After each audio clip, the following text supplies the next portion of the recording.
வணக்கம் ஃப்ரெண்ட்ஸ், நம்ம இப்போ பார்க்க போகிறது சிகப்பு அவல் உப்புமா தான் நம்ம பார்க்க போகிறோம். அதுக்கு நான் ஒரு 1/2 கிலோ சிகப்பு அவல் எடுத்திருக்கேன்.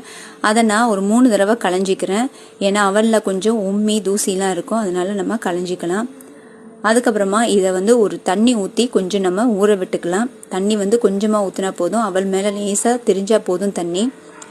இதுக்கப்புறம் நம்ம உப்புமாவுக்கு தேவையான வெங்காயம், நான் சின்ன வெங்காயம் கட் பண்ணி எடுத்திருக்கேன். மிளகையும் நம்ம ஒன்றும் பாதியமாக உடச்சி எடுத்துக்கலாம். மிளகு பார்த்தீங்கன்னா நம்ம தாளிக்கும் போது அதில் பொரியும் பார்த்தீங்களா, உப்புமாவோட பொரியும் போது அந்த எண்ணெயில் அது சாப்பிடும் போது உப்புமாவோட சாப்பிடும் போது ரொம்ப அருமையாக இருக்கும். அதனால தான் மிளகை நம்ம எல்லாத்துலேயுமே சேர்த்துக்கிறோம்.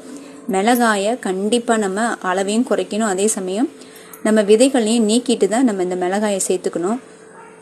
இப்போ நம்ம எல்லாம் ரெடி பண்ணியாச்சு. அவலும் நல்லா ஊறிடுச்சு பாருங்கள். கையால் மசிக்கும் போது 2ஆக உடையுது அவல். அதனால் நாம் இப்போ இதை நம்ம ரெடி பண்ணலாம். நான் எண்ணெய் ஊற்றி கடுகு உளுந்தம் பருப்பு தாளிச்சிட்டு கொஞ்சம் கடலைப்பருப்பும் சேர்த்து பெருங்காயத்தூள் போட்டு நாம் வெங்காயத்தையும் போட்டு வதக்கலாம்.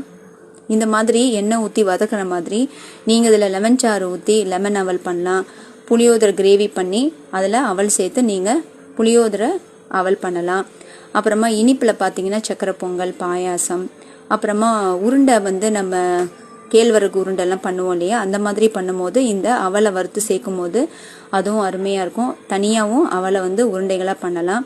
இப்போ வெங்காயம் வதங்கிருச்சு, நம்ம அவலை சேர்த்துடலாம். இதுக்கப்புறமா நம்ம இதில் எங்கள் வீட்டில் ரம்பை இலை இருக்குது, அந்த ரம்பை இலையும் நம்ம சேர்க்குறோம். தேங்காய் துருவலும் சேர்த்து நம்ம காலை உணவாக நம்ம இதை ஒரு டிஃபனாக எடுத்துக்கும் போது நமக்கு அதிக ஆரோக்கியத்தை தரும். நைட்லேயும் ஒரு டின்னராக நம்ம இதை எடுத்துக்கலாம். ரம்பை இலை தான் இது. நீங்களும் செஞ்சு பாருங்கள், உங்களுக்கு ரொம்ப பிடிக்கும். அறம் செய்வோம் கரம் கொண்டு. தேங்க்யூ.